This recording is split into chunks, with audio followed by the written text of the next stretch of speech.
today, I'm announcing a petition with the Supreme Court of Florida to impanel a statewide grand jury to investigate any and all wrongdoing in Florida with respect to COVID-19 vaccines. Governor Ron DeSantis of Florida is asking the state's Supreme Court to get involved and issue a statewide grand jury investigation into the coronavirus vaccines. He wants an investigation into any and all potential wrongdoing by the vaccine manufacturers. Now, that's incredibly broad, and the lack of specificity should make you a little suspicious about what he's really trying to do here. Is this an effort to protect the people of Florida, or is this an effort to differentiate himself from Donald Trump because he's planning to run for president in 2024? Now, I know what I've decided about this story, and now I want to make my case.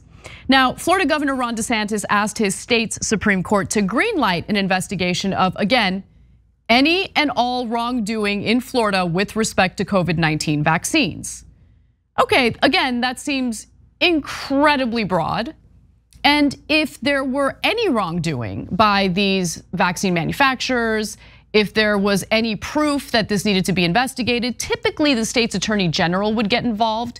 But to be fair, in the state of Florida, the law is broad enough to allow the governor to launch these types of investigations, to petition the Supreme Court to essentially get the grand jury panel involved in this investigation.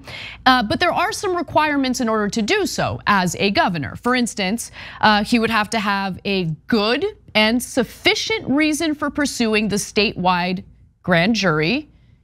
I mean, he wasn't very specific, it was very broad, so it's unclear whether he has, fulfilled that requirement. He would have to show or deem that he is doing this in the public's interest. And finally, it has to be a crime or wrongdoing that has been committed across multiple counties within the state. So his argument is that the manufacturers had misled the public about the efficacy of the vaccines and that there should be an investigation into that. Now, to be fair, and I want to be fair on this, there was some misinformation in the very beginning of the rollout of the vaccines that made people think that if you get vaccinated, the likelihood of you getting sick, getting COVID at all, is nearly impossible. I remember thinking that in the very beginning. And it turns out that's not the case. Breakthrough infections do in fact happen. It's a little more difficult to get a breakthrough infection if you're fully vaccinated, but nonetheless, people were still testing positive for COVID. But in terms of its efficacy, it was effective in preventing people from getting hospitalized or dying from the coronavirus that was, of course, not only spreading then, but continues to spread today. Now, keep in mind that, again, if there was any wrongdoing, usually the state's attorney general would get involved. That has not happened. Does DeSantis have any proof of any wrongdoing by the vaccine manufacturers? Let's watch this next video. You judge for yourselves.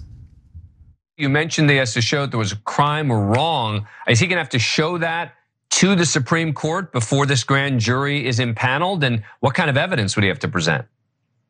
I read the application. There is no evidence. He's just alleging that there's a wrong. He said it's obvious that there are people who did things wrong here. And look at the history of the pharmaceutical industry. They're rife with misrepresentations.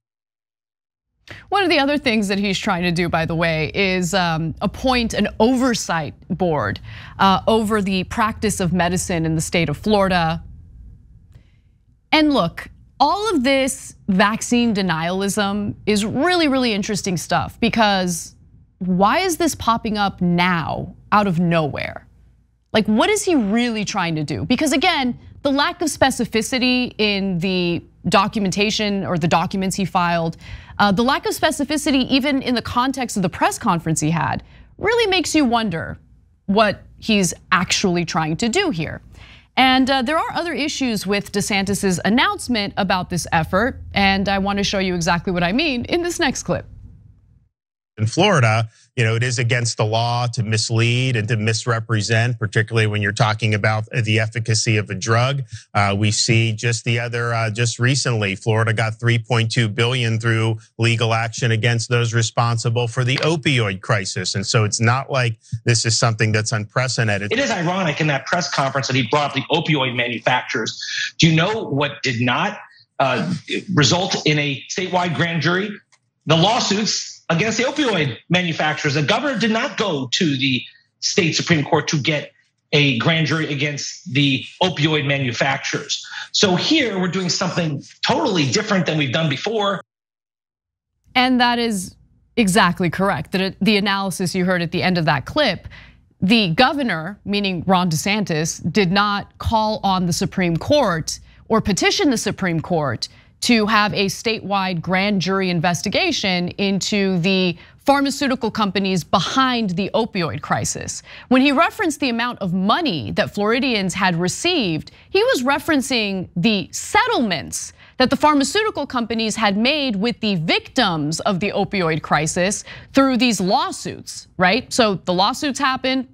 Ron DeSantis had nothing to do with those lawsuits, and Floridians who were deemed victims of the opioid crisis and the wrongdoing of the pharmaceutical companies received some money as a result of the settlement that was agreed upon from those lawsuits.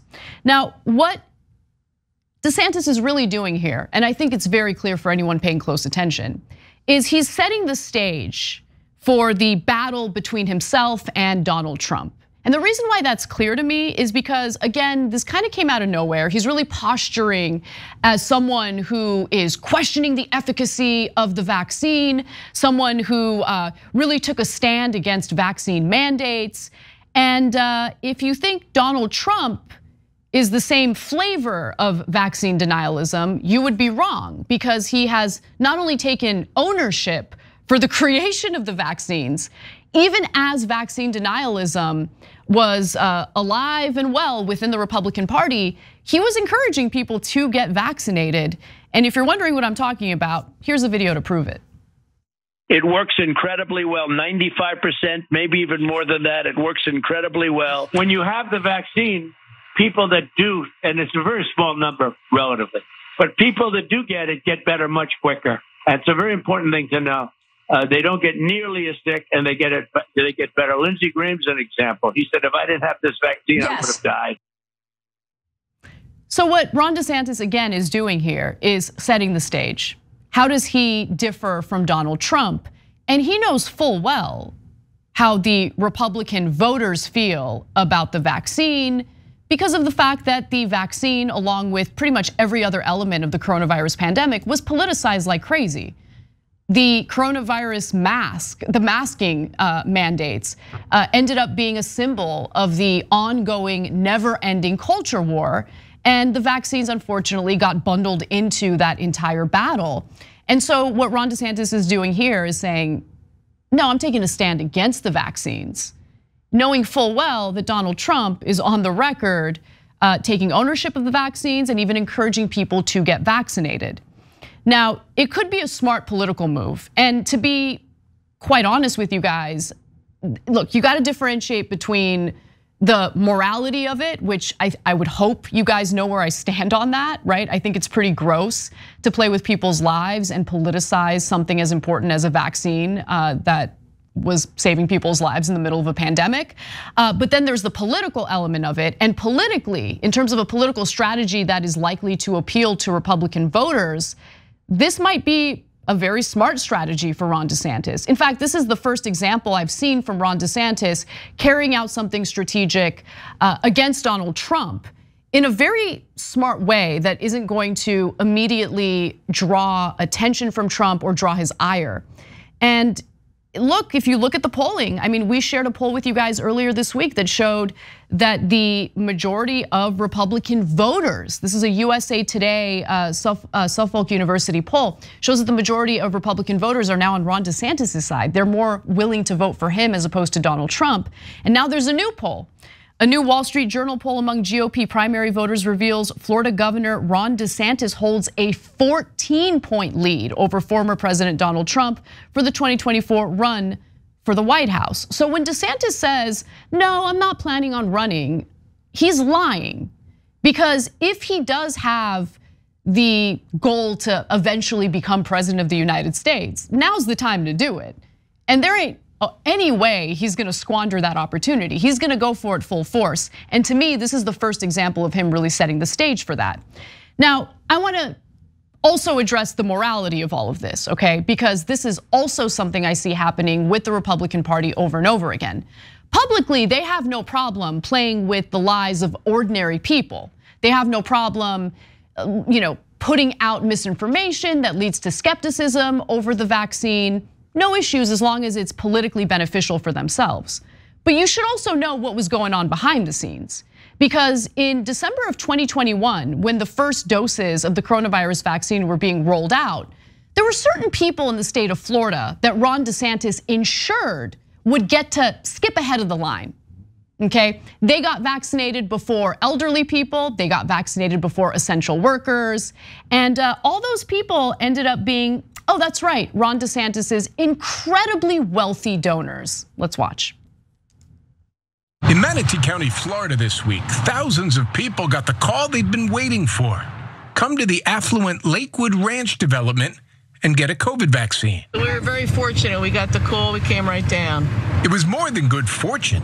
They all lived in 2 specific zip codes, and their doses came through a deal struck by Florida's Republican Governor Ron DeSantis and the CEO of Lakewood Ranch's parent company, owned by major Republican donors. It just was inappropriate. Commissioner Misty Servia says the deal bypassed county protocol, allowing a select group of residents to go to the front of the vaccine line. So rather than this randomized pool where everybody gets a fair shake, these 2 zip codes were going to receive preferential treatment. This was done strictly by the governor. At a county meeting, Servia, also a Republican, voiced her concern. You have to understand, though, the optics are horrible. The zip codes are 2 of the wealthiest and whitest in the county. Yeah, the optics were pretty disastrous, and this is how corruption works. So again, while Ron DeSantis has no problem publicly spreading misinformation that leads to vaccine skepticism among ordinary Floridians, behind the scenes, he knew how important the vaccine was. He especially knew how important it was to his wealthy donors, which is why he created a situation in which they were able to skip ahead of the line as soon as the vaccines were first rolled out. And by the way, that wasn't the only example. I have more examples for you, because you know I like to provide the receipts. So Mary Ellen Klass wrote at the time, as most of Florida was waiting for COVID vaccines in January, meaning January of 2021, the wealthy Keys enclave of Ocean Reef was vaccinating more than 1,200 residents. A month later, a prominent resident sent Ron DeSantis a $250,000 check. Fascinating. I'm sure that was all a coincidence, I'm sure. But let's keep going, let's dig a little deeper. The Washington Post even reported about this at the time, writing, statewide, DeSantis has taken a personal hand in directing pop-up vaccination centers. Critics have accused DeSantis of using the vaccine distribution plan to appeal to donors. He's raised more than $2.7 million in February of 2021 alone since he began the pop-up clinics. DeSantis has disputed those allegations, saying his office is just simply prioritizing getting vaccines to seniors, incredibly wealthy seniors.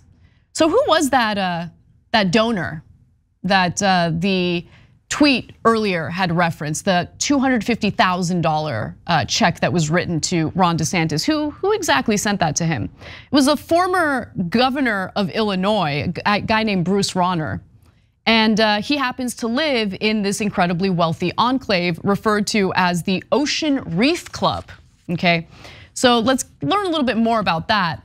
That vaccine access at the time, when many other elderly Floridians struggled to find doses, combined with donations to DeSantis by Rauner and more than a dozen other residents in the Ocean Reef Club, have raised some concerns.